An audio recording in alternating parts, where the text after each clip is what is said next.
wouldn't move anywhere, okay? So that's the idea behind it. So the next and one of the last drills is the B skip.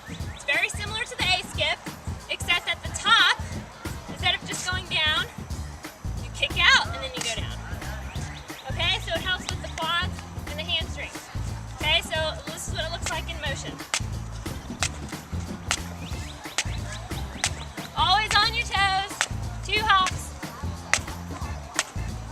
People have done lunges, but this one's a little different because again, we're mimicking the running and the walking motion. So, we want to make sure that when we lunge, our knee is above our ankle, it's not over it, and it's not behind it. We want it right over it.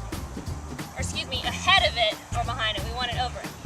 You're gonna, again, we're pumping our arms because that's what we do all the time. So we have opposite leg.